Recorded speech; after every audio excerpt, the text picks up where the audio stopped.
Fair question. It's a fair question. It's a fair question. I'm Vic Cohen, and it's a fair question. It's a fair question. I'm Vic Cohen, and it's a fair question. Hello, this is Vic Cohen, and it is always a fair question. Thanks. Boy, I am so tongue-tied because I am so excited. It's been a while since we've done a show, and we have changed our studio location. We are now at we're in a different part of Los Angeles. We're in an entirely different room, but it's the same show. And I am so glad that you are all here with us. We have an amazing show for you. It's just me. And Jeremy, you know Jeremy, he runs the place. The guy's amazing. He set up this incredible studio. The guy's like seriously a genius at this. And so this is while we've been doing the show for a long time, and please subscribe if you haven't yet, this is kind of like a first show too, because we're in a new location. And so being a first new show, this is also a first for our guest. She is a very special woman, and I had the good fortune to meet her. It's only been about a week, maybe not, maybe 3 days, 4 days. I'm very aggressive. When I see someone who I find interesting, who I think would be a great guest for you to meet, and for me to get to know better, I jump on it. And I jumped on this. Her name is Katie Michaels. Hello, Katie. Hi there. How are you? Great. How are you? I am doing great. Now, I need you to get really right on top of that mic. Can you get even closer? Yes. Okay. Are you nervous? Yes. Okay. And that's understandable. Now, this is the first time you've been interviewed in a more public way, right? Or really any way, about transitioning from your former life as a guy, right? Correct. To who you truly believe, or let's say who you were born to be. Correct. Or were. Yes. Or are.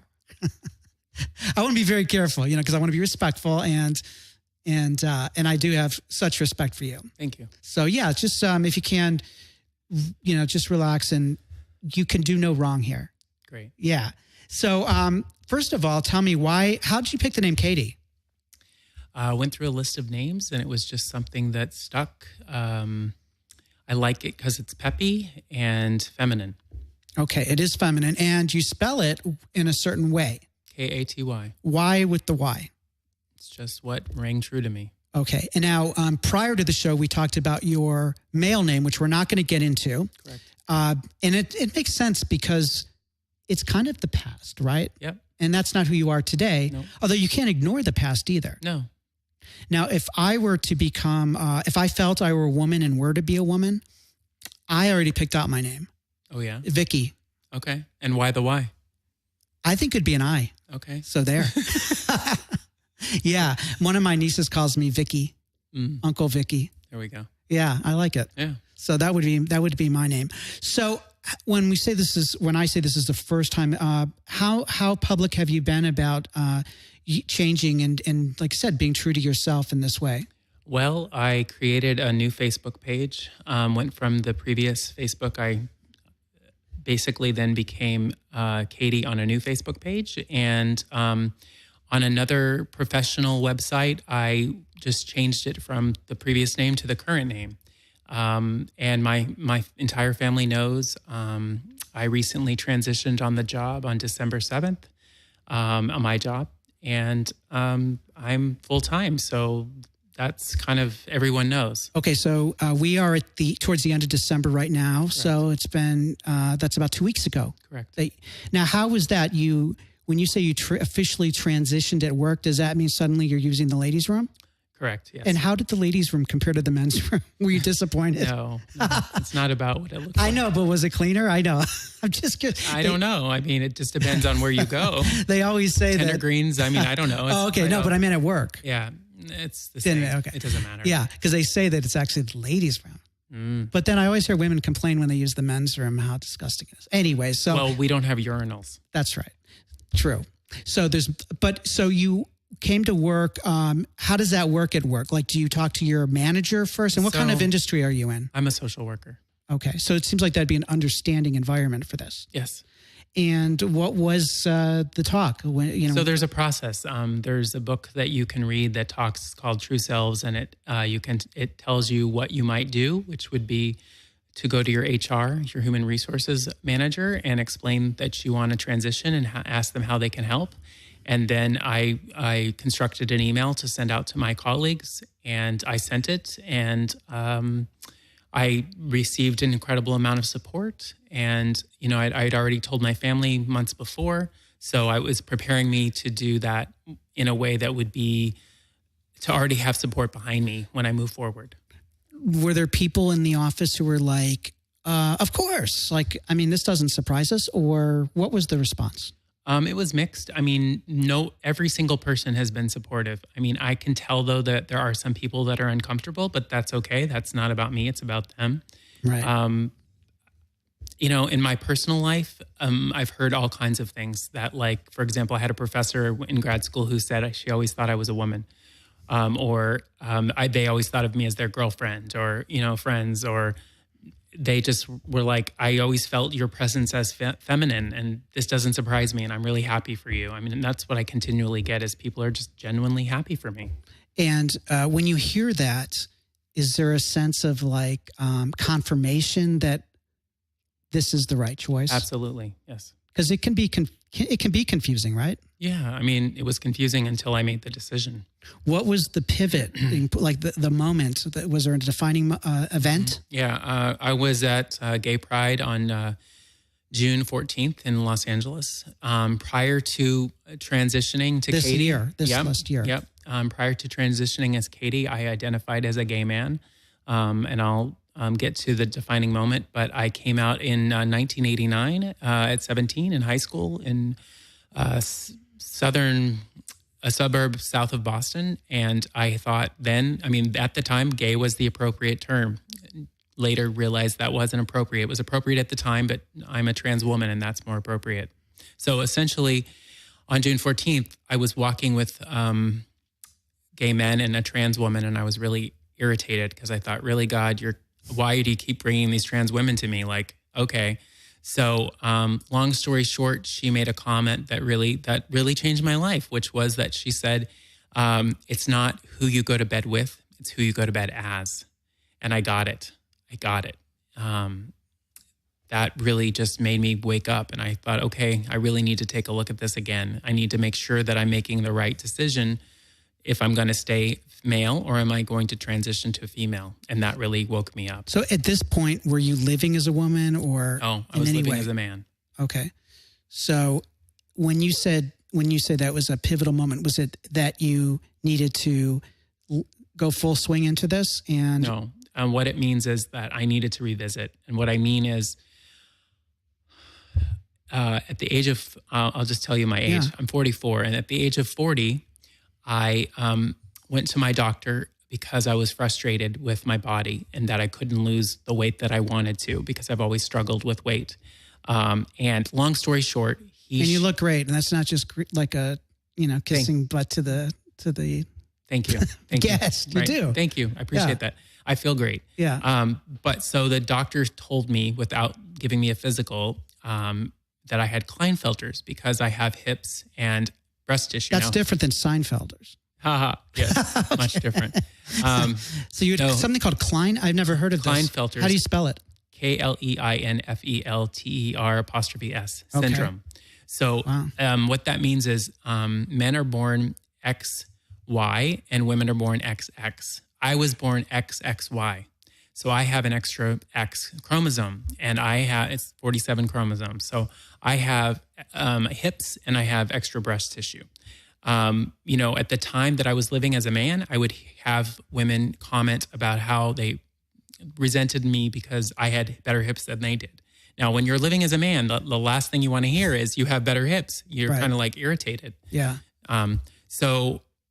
But now that I'm transitioning to a woman, I hear from trans women that they're not really happy that I have, not that they're not happy, they're jealous because I already have the shape of a woman's body, and that kind of maybe upsets them. So when you say syndrome, it really, there's nothing that affects you, it doesn't affect your well-being, the feelings of good health, correct? For some people it does.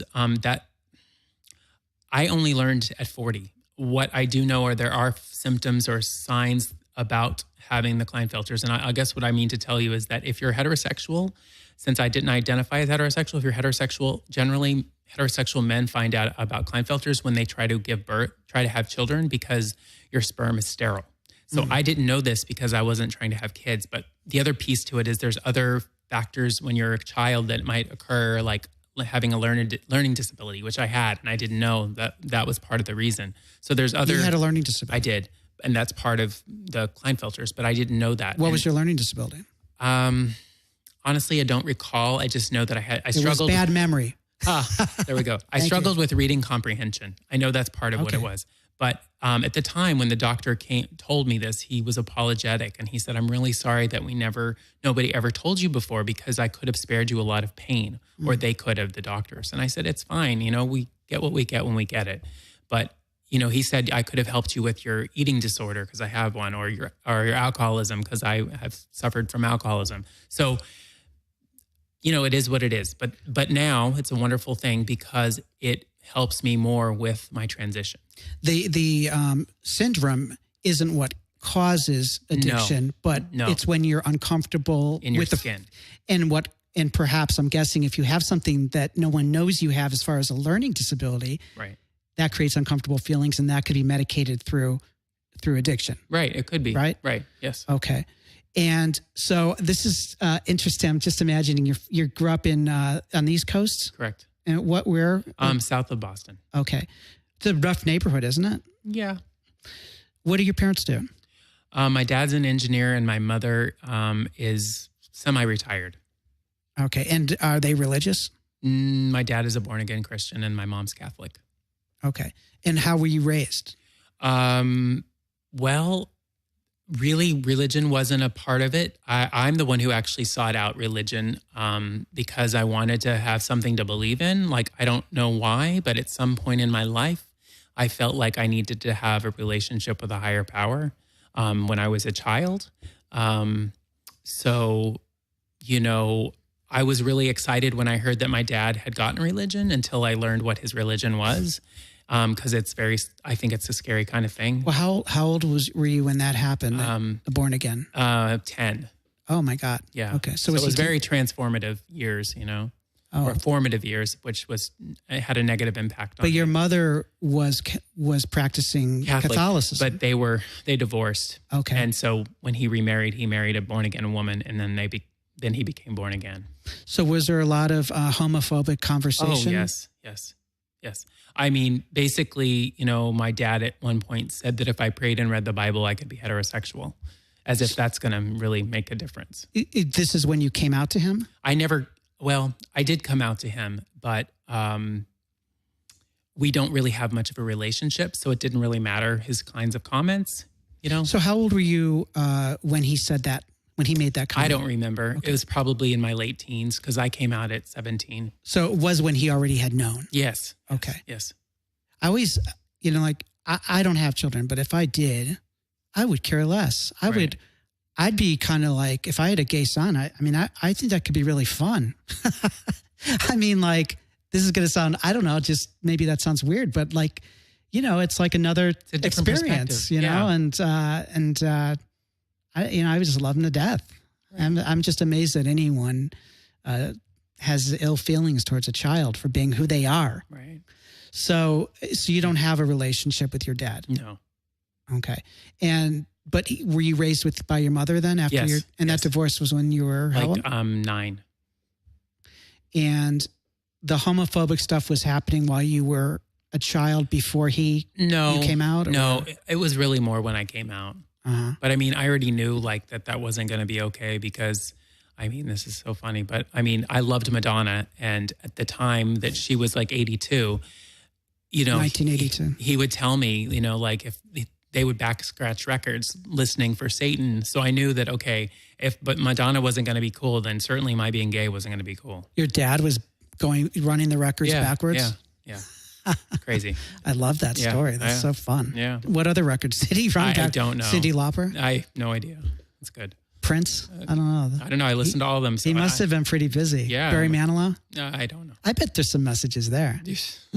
I don't know. I believe everyone's on we were talking earlier. I think everyone's kind of like on a spectrum, you know, like, I don't know if there's anyone, I mean, people say they're 100% with something, but I think there's this line. And like, I loved Barry Manilow growing up, and my go-to song at summer camp and other places was Cabaret. You know, what good is sitting?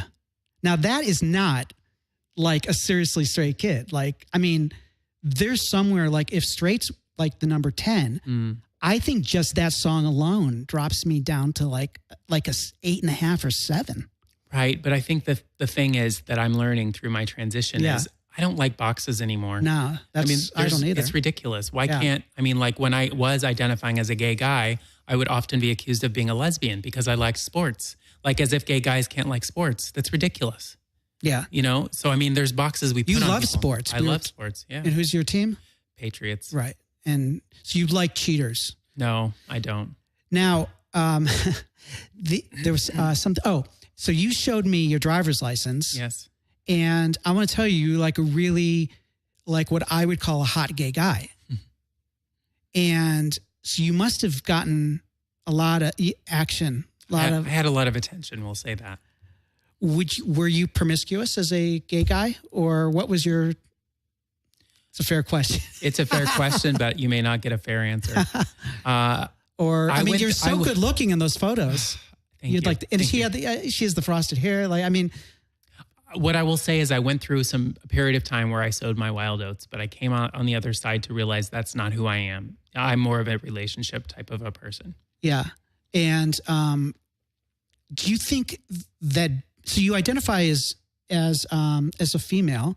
I mean, that's who you are. Yep. And as far as like your physical actual body, are you male, female? You mentioned that you have breasts from like this syndrome. And is that something that you're enhancing through the hormone therapy? Yep. Okay.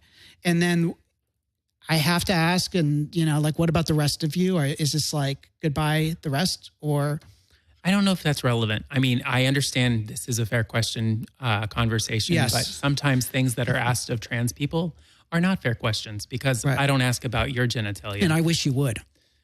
Do you have any questions? No. I will answer anything. I have none. It's an open forum. He is saying, please ask away. I'm not you interested. have no interest. No. Okay. I don't. And I think it's interesting that others have interest in our genitalia because it's not. Yes, we want to know. I know, but I think, you know what it is? Well, I want to get to this. Well, the reason is because I think as a man, like who has the idea of it being removed is like one of those. And what I can say to you is I used to say, take it, but it's not removed. They turn that into a vagina.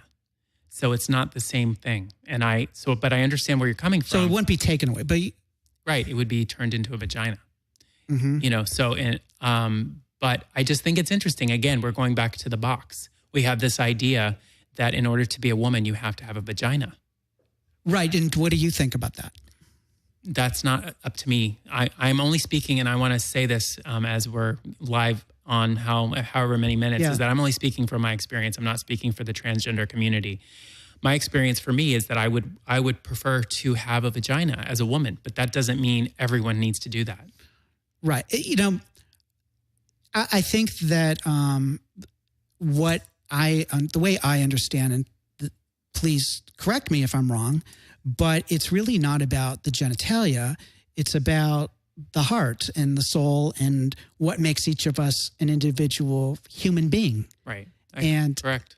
So the genitals are really like ornaments on a tree in a sense. I mean, and I think that's where people get off the mark. You know, we've been so programmed to sexualize and objectify both men and women that it's natural to kind of go there, I think. Right. And it's the problem with objectification. Right. Whether someone's transitioning or, you know, not looking at someone as just who they are as a human being is a very dangerous I don't think it works. Well, like, for example, it's a good point that you're bringing up is that often we automatically somehow in our head, when we first meet someone, we're always trying to figure out boy, girl, because, and I understand what that might be about, is about safety, because we've been taught that if you're a boy, then I have to, and I'm a girl, I have to react or behave in a certain way versus the opposite, you know? What do you mean boy, girl? Like meaning like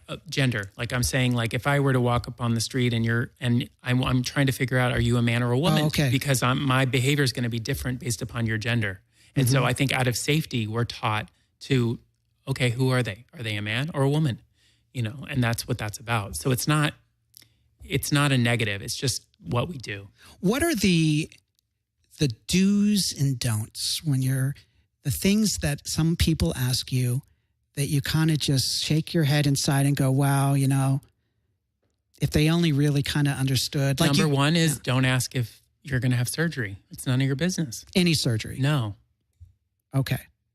Which I violated already. Well, that's but okay. I feel like I have carte blanche. You know, it's like on the show. You mean well. Yes, thank you. You'll pray for me. No, that's always the most condescending. I don't need to. No. Yeah, I know.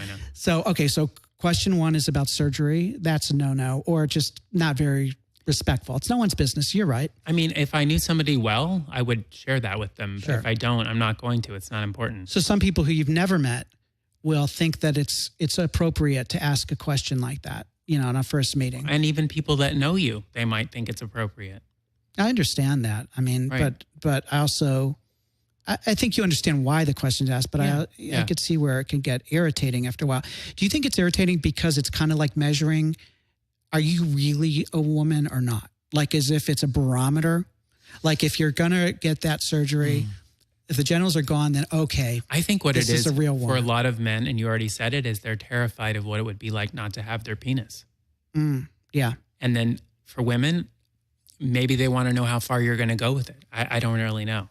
Now, I was thinking about this once we confirmed we were going to be meeting. And, you know, I know we all know being a woman can be challenging. There's this, you just look at the beauty magazines and it's very competitive. And there's this sense of, I think, an over emphasis on the exterior. Mm-hmm. So if you're transgender, and are you trying to live up to the kind of like the social idea of what a woman should look like and pass, like, is it the ultimate compliment or you've succeeded physically if someone could not recognize you as transgender?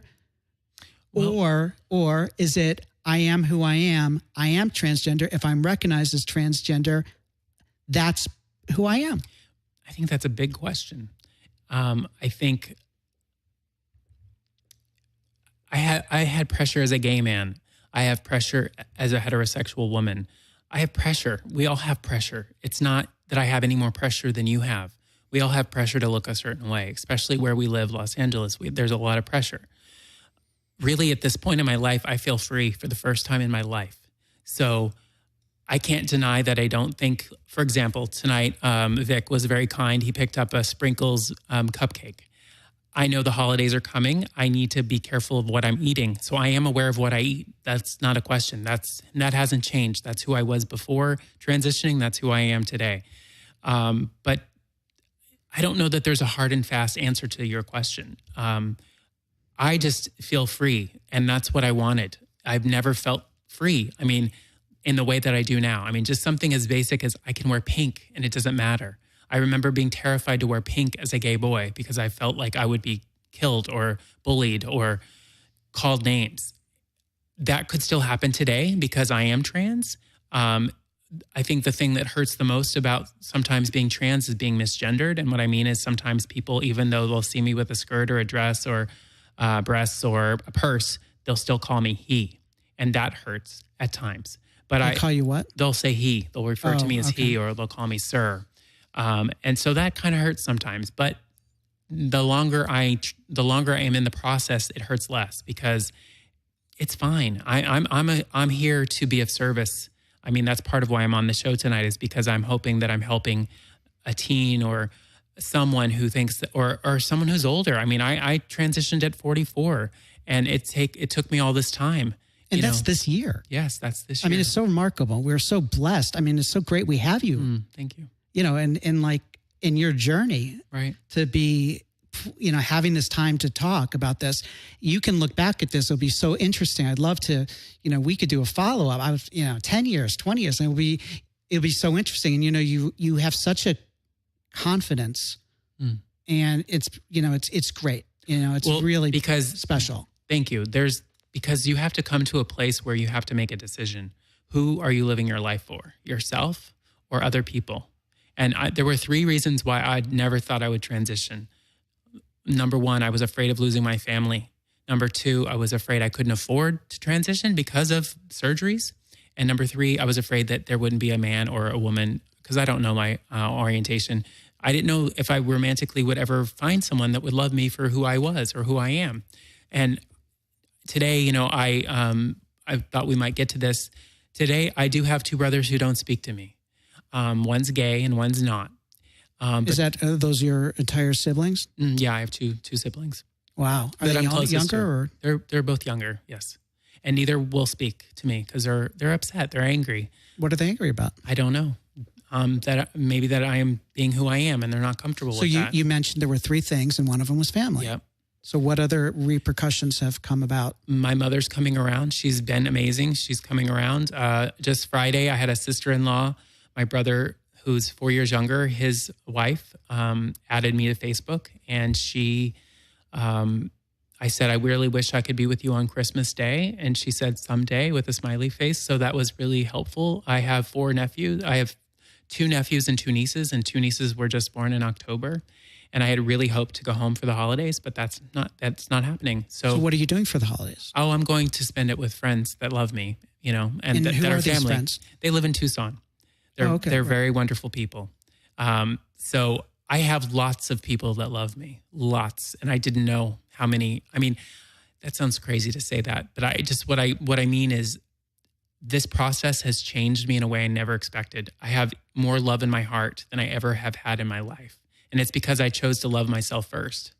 So I have aunts and I have aunts and cousins and many people in my family that have come forward to support me and love me. Financially, I don't have to worry. Things are different now. Hold on. Okay, so yes. That was family pretty much? Yes. We went through that pretty good. Okay. Yeah. Do you have grandparents around? Or no, they're passed on. Okay.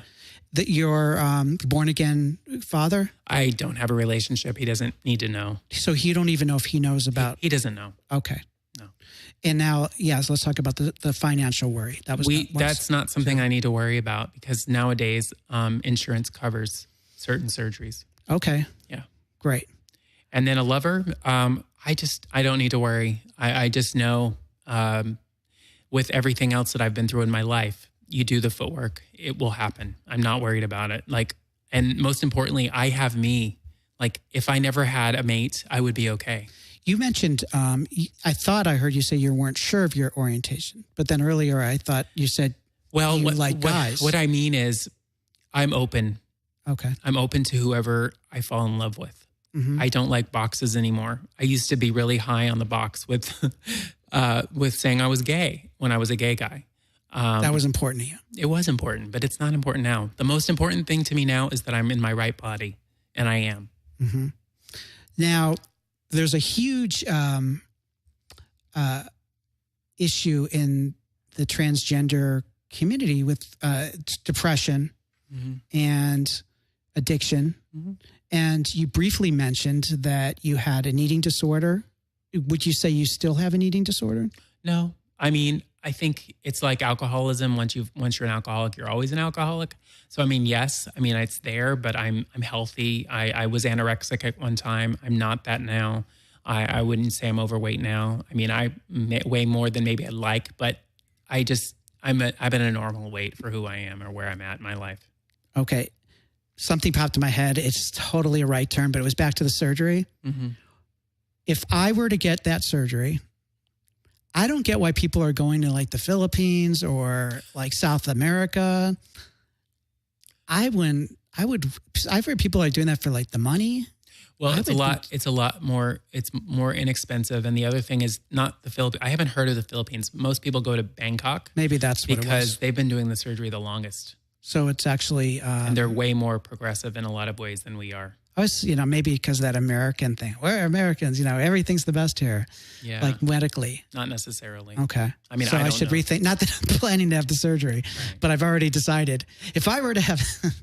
Okay, so that's kind of not accurate, inaccurate thinking on my part as far as where people go. There are people that have surgeries here. I mean, not to say. I think that was for people. A lot of people are getting their penises in Bangkok. Oh, I don't know.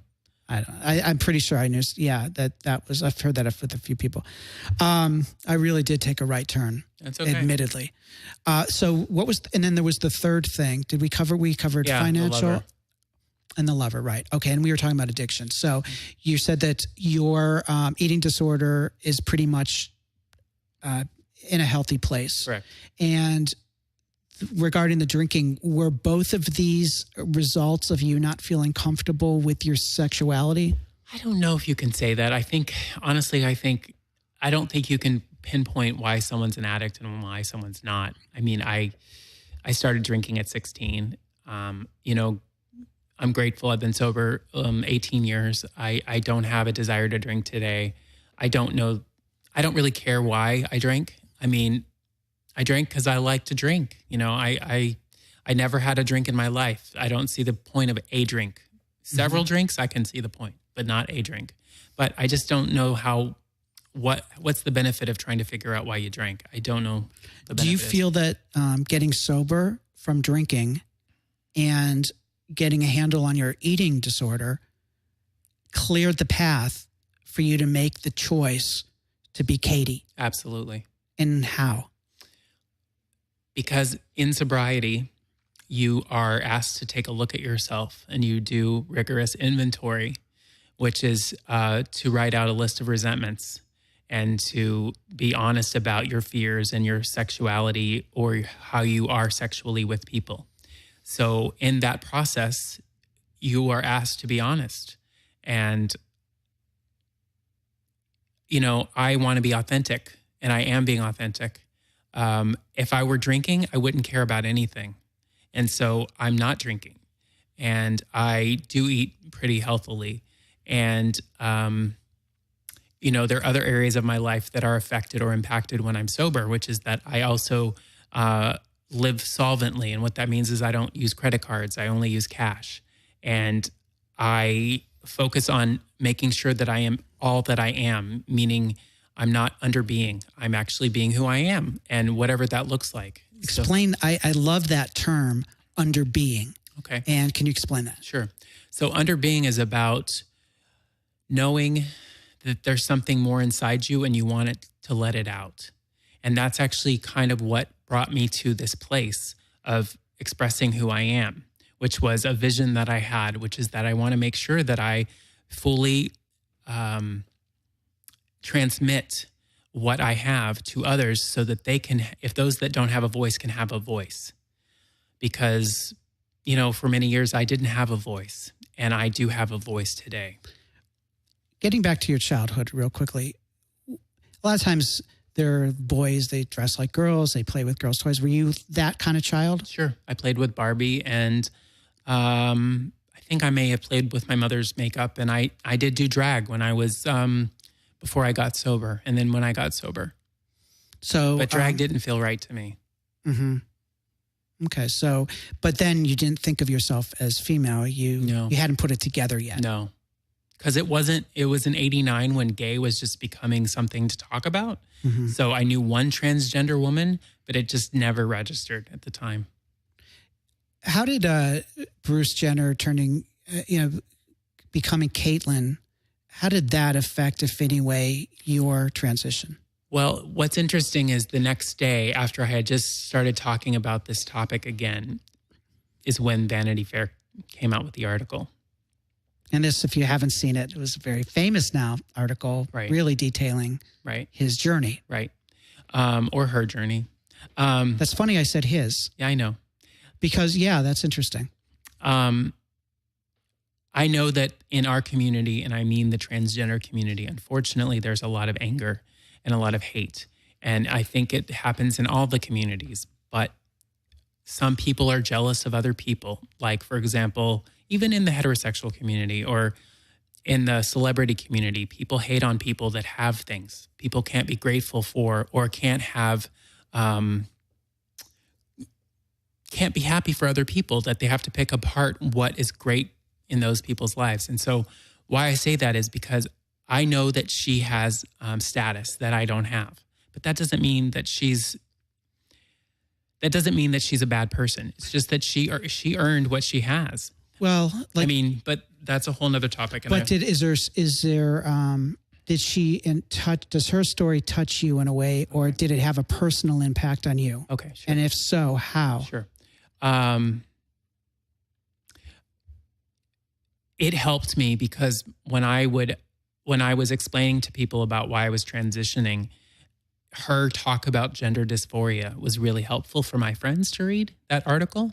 And it actually helped me too, because I understood what she talked about in her article with her children, how one of her children made a comment about, I think it was her son who said that they were happy if she was happy because when she was their dad, he wasn't connected.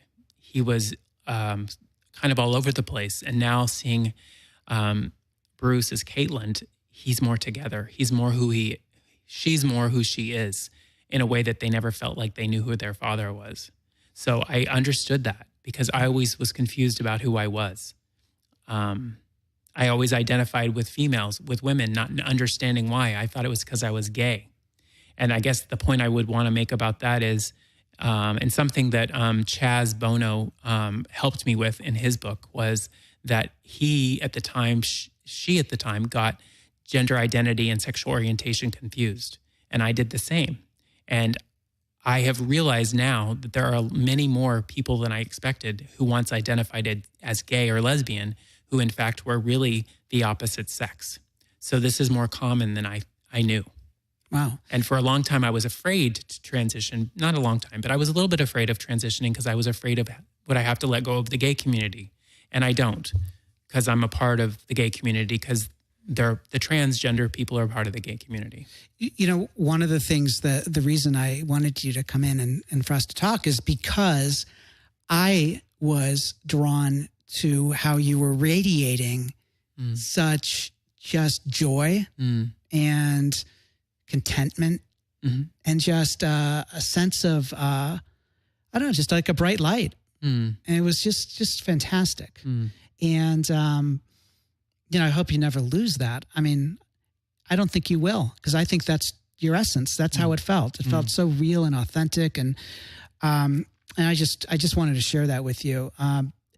When 2 weeks ago, you had mentioned you had come to your workplace as Katie.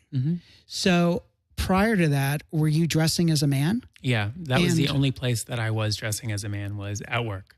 Every other place, I was Katie. When did you start dressing as a woman outside of work, where it became a daily thing? Well, it wasn't daily. I mean,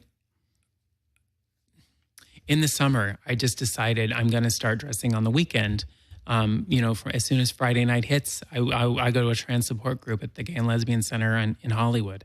And so at that point, I said, okay, I'm going to Friday night, I'll dress as Katie, and I'll go through till Monday.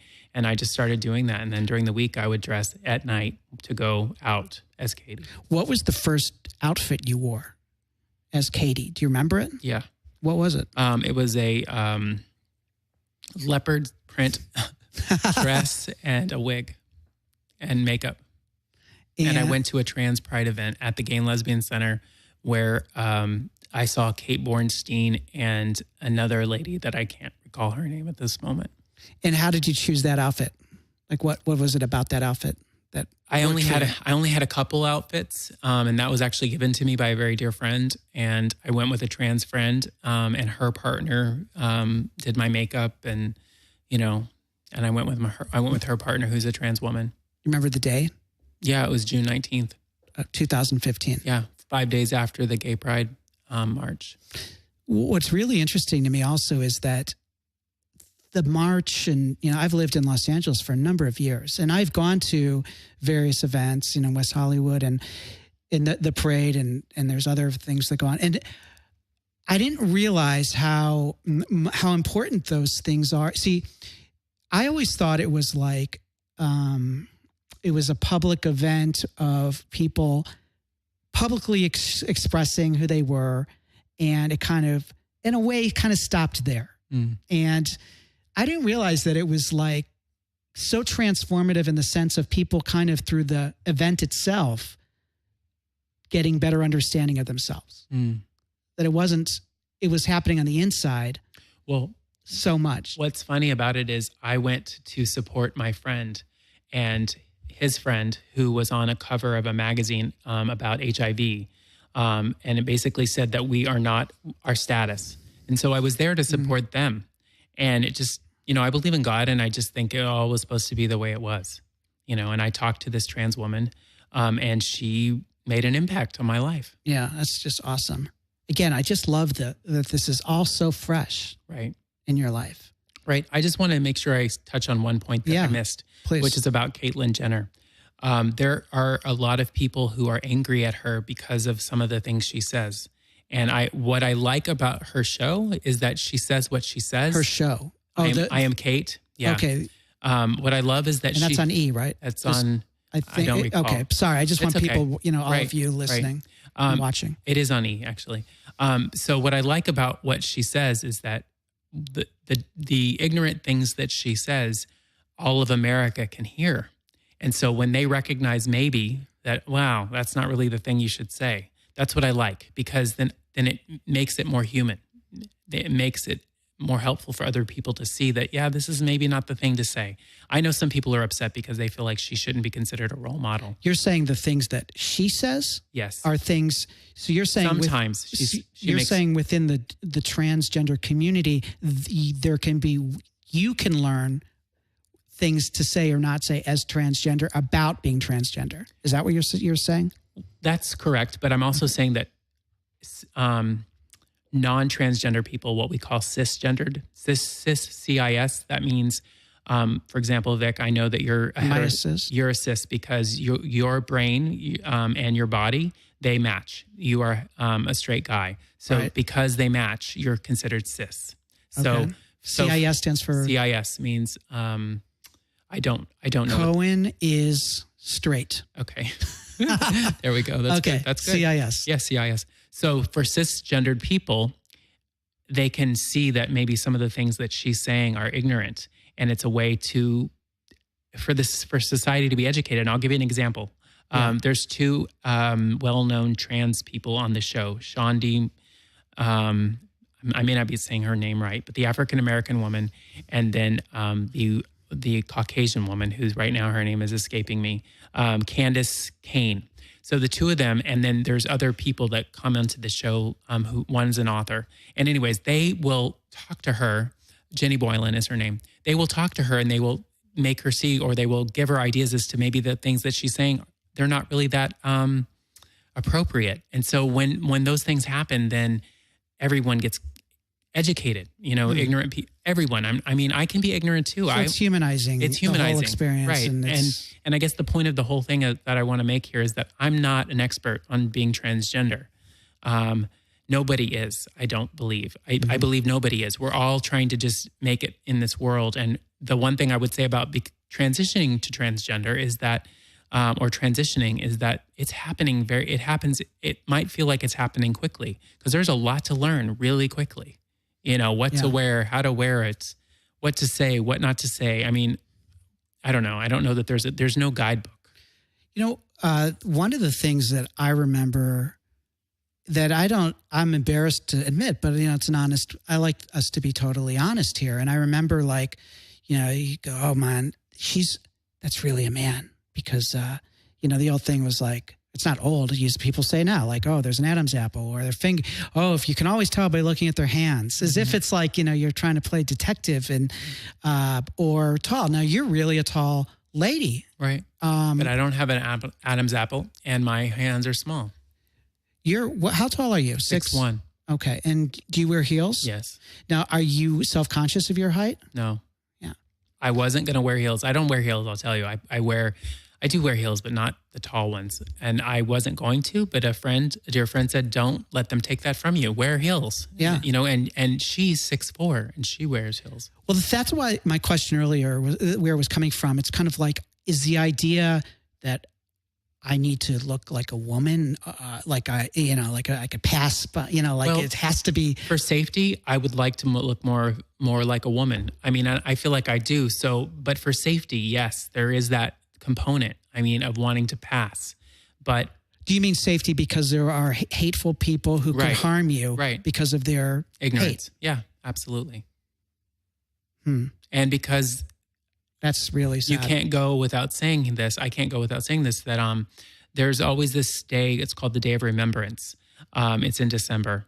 And it's about remembering the women who, I shouldn't say just women, trans men and women who have lost their lives as the result of their being transgender. And there have been many murders every year. And so, yes, I have to be aware of where I am, which I always am anyways, but that's more of a reason. So you feel even more of a target than, let's say, when you were a gay man? I would believe that, yes. It's crazy.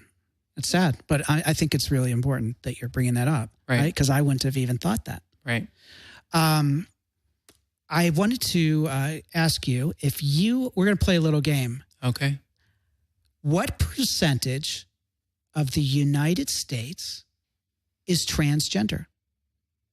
Now, I'm going to give you some options. Okay. And you can play at home.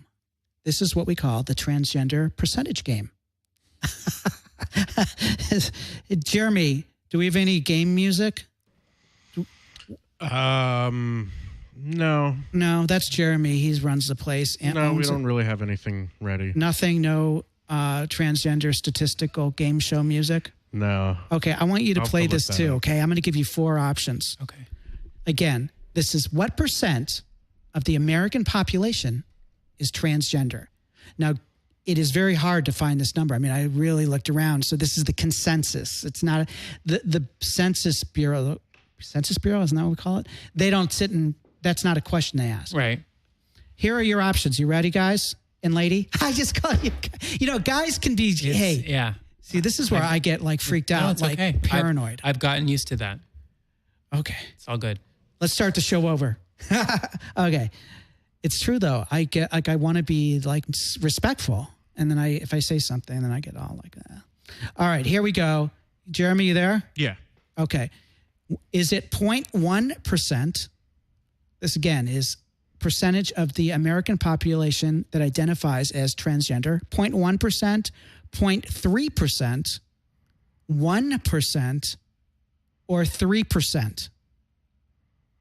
Again, for you playing at home, as well as Katie and Jeremy, those options are 0.1%, 0.3%, 1%, or 3%. I'll say 1%. 1%. That might be high. Katie, she says 1%. What do you say, Jeremy? I was going to say 1 as well, 1%. 1%. 1 out of 100 people identifies as transgender. And how about you at home or wherever you're listening? Okay, one of you was correct. The correct answer is 0.3. So 1% is just a little too high. That's 700,000 people. Wow. I don't think that's a lot. But the piece here is, how are they getting that information? If A, there's no information, there's no question on the Census Bureau, and B, how do you count that? Who's reporting it? Yeah, it's a very hard statistic, but from the best that has been done through GLAAD and other organizations, that's where this general number has come from. So we talked a little bit about depression, and you talked about Day of Remembrance. And I found this statistic to be really sad, and particularly because this is a suicide statistic. I would think that if one were finally being true to themselves, that they would have inner peace and therefore would be less likely to do self-harm. 41% of transgender people in the USA have attempted suicide. Now, here's the thing. That might have been prior to the change. Right. That number seems high to me. Does that to you? No. And why not? I mean, that's a high number. 41. Because the thing that's different about being trans versus gay is not everyone passes. And even when you're gay, I should speak for myself. I mean, when I was gay, I tried to be more masculine because I was afraid of being more feminine. So I was in the middle. I never saw myself as masculine, and I definitely tried not to be feminine. So I tried to play the middle because I was afraid of bullying or being a victim of violence. So it's kind of the same thing. But when you're trans and you're trying to pass as a female, there's things that we have to do. The other piece is that not everybody can afford to do what you need to do. I have laser hair removal to take hair off my face so that I will be more easily passable. Permanent laser removal? Yeah. But not everybody can afford that. I mean, there's How much is it? It's not very expensive, but it's also hard to find work too for trans people. I mean, I'm lucky I already had a career and I'm in the social services. So they're accepting in a way that other careers may not be, even though we live and work in California where it's illegal to discriminate based upon gender identity. It's hard for trans men and women to get jobs. How much is the full package? Let's say someone's like, I'm going all out. It's the Rolls-Royce Beverly Hills plan. I don't know what the full package is. I mean, you think $500,000? On what? This would be from head to toe transitioning. I don't know. I mean, it depends on where you go. I mean, it also depends, does insurance cover it? I mean, it's those kinds of things. Right. I don't have. So you think the depression sometimes comes from people who are transitioning, who don't have the money to actually pass as whatever they feel they truly are. It's not as simple as that. I know that does sound real simple. It's not that simple. What I would say is that, like being gay, often trans men and women don't have the support of their family. I'm lucky, even though I don't have two brothers even though currently I have two brothers who don't speak to me, I'm lucky because I have an incredible amount of support from friends who are family and then other family members. But there are some trans men and women who have no family that support them, none. Parents disown completely, or they don't have a support group. I'm a member of a 12-step program and I have that support. People that aren't alcoholics or addicts or have any kind of issue like that, they don't have that. So, I mean, that could also be part of why they are depressed. Have you been suicidal? In my life, yes. Have you tried to kill yourself? In the past, yes. And what was that about? It was about addiction. And what was that about? Not being connected to who I was. Not knowing that I was a worthwhile, lovable person. And did that have anything to do with the gender issue? Or was it just even more basic than that? I don't believe so. It was just more about really wanting someone else to take care of me because I just didn't have the energy to take care of myself. Mm-hmm. That was around the time that I was anorexic, when I was early 20s. This is multiple times you tried to take your life? A few times in that period. And this is like 20 years ago-ish. Is that still in your galaxy? No way. No way. Thank God. Yep. Thank Goddess. Is it because of like you've done a lot of because I've done a lot of work. I've got outside help and I'm in 12-step programs and I have a connection with a higher power. Do you do therapy? Oh yeah, that's what I meant by outside help. Okay. Yes. And do you take medication? No. I mean, I take estrogen. That's all I take. Mm-hmm. Okay. Your life is so full. I mean, you're really young for so much to have gone on. Do you have a master's then? I do. Okay. And is that like from a big school or no? It's a Cal State school. Well, those are good universities. Yeah. Like Northridge is particular. I don't know if it's Northridge, no. But okay. But I mean, there are a lot of these. I mean, I respect those. It's not that small school. Right. You kind of downplay it. I mean, well, I mean, it's not like I don't know. It's not like UCLA, I guess is what I'm saying. It's not a large school. You went to a 4-year college, university, and then you got a master's degree. Yep. And that's great. Yeah. So what does the future look like for you? Well, that's career-wise yet to be decided. Yeah. I will tell you,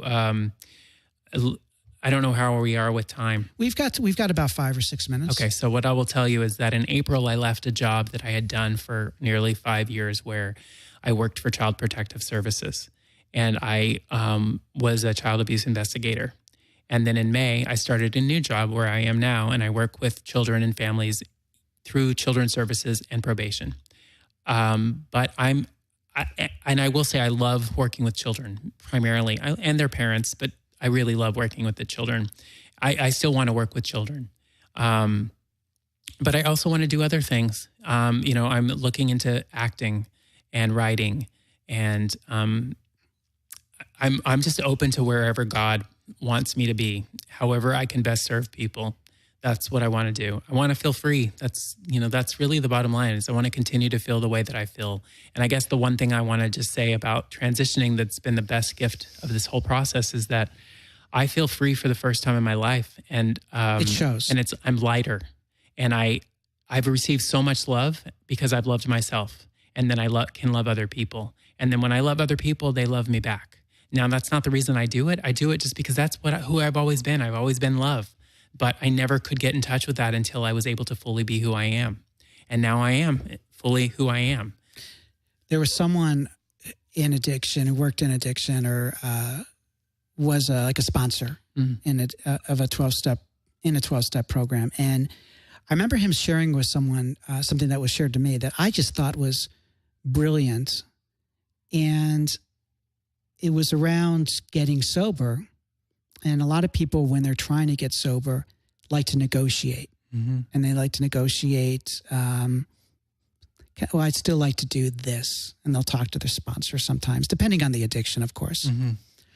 And the thing that I heard that just I love, and I think it applies to everyone, whether you're an addict or not. The thing he said was, how free do you want to be? Right. Because you get to decide. Right. I get to decide, ultimately. Yeah. And like I said, I think that this transcends addiction. It's how free do I want to be from habits, bad health. It's my choice. Right. And I also want to be free. And it's great that you found a path towards freedom, because clearly you've gone through a lot. Right. Now, most women who are anorexic or were usually had sexual abuse. Was this part of your background as well? Yes. And how did that play into all of this? I don't know what you mean specifically. Well, do you think it formed any, does it connect in any way to you being free with who you are? Does it have a bigger importance? I mean, perhaps the abuse, deep down, there's often shame. Mm. And shame can keep me and others, I believe, from being free because of fear of being hurt again. Sure. I would say that what I mentioned earlier without saying it was that I didn't have a voice. I have a voice today. That's why I got involved in social work. That's why I decided to work for DCFS, Department of Children and Family Services, because at one time I was a child who didn't have a voice. And I wanted to protect the kids that I could help protect because I wasn't protected. Mm. Because wow. I could have been removed from my home, but I wasn't, and it's okay because I've with many people in my life, I've overcome many things, and I have a huge amount of compassion and empathy for people, parents that abuse their children and children that have been abused. It's cliche to say this, but I believe like what Oprah would say is that we would do better when we know better. And that's kind of how I see it. Mm. It's also go on, sorry. And, I will just say this. I've never said this on live television. My father was my perpetrator. And I love my father. I will always love my father. I may not like him, but I love him. He's my father. But I choose not to have a relationship with him today. And that's okay. I have one with my mother and the family members that are in my life. And I'm stronger because I've found a way to heal. And, that's really my passion in my life, is to make sure that those that don't have a voice have a voice. And if I can help people have a voice, then I'm all for it. How does that feel to name him as your perpetrator for the first time in a public way? It doesn't feel any, I don't know. It's Because we're talking about being free. I was just curious if Right. perhaps it gave you a sense of some freedom of any sort.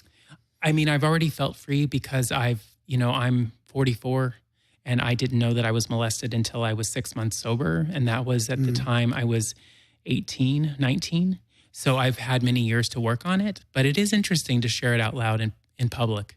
I don't have anything to be ashamed of. I was a child, and so I guess I just want to say if there's anyone else out there who has had this experience, I know that you can recover from it because I have.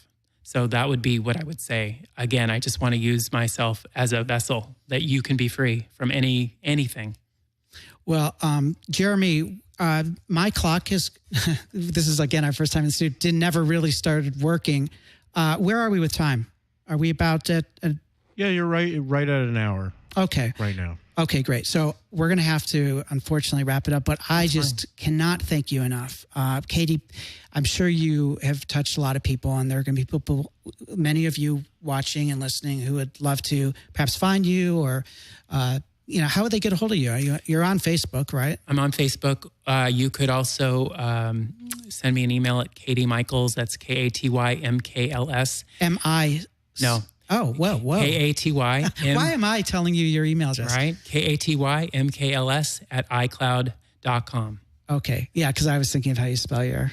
Right. Okay, great. And you welcome that, correct? I welcome that. And I'm also on Facebook under Katie Michaels. It's actually Katie Brianna Michaels, spelled out the regular way, MICHALS. Yeah, Brianna. Why Brianna? Because when I was male, that was Brian was my middle name. Ah, okay. Great. Well, I want to give you a big hug, but it's a very big table. I'm sure everyone here, all of you, would love to give her a hug. You can, again, send Katie your love. She gave you a few ways of doing it. And thank you all for joining us here. I can't wait to see you again. If you haven't subscribed, please subscribe to Vic Cohen's It's a Fair Question. And thanks again, Katie. Thank you. So great to have you. Likewise. See you soon. Bye-bye. I'm Vic Cohen, and it's a fair question. It's a fair question. It's a fair question. I'm Vic Cohen, and it's a fair question. It's a fair question. I'm Vic Cohen, and it's a fair question.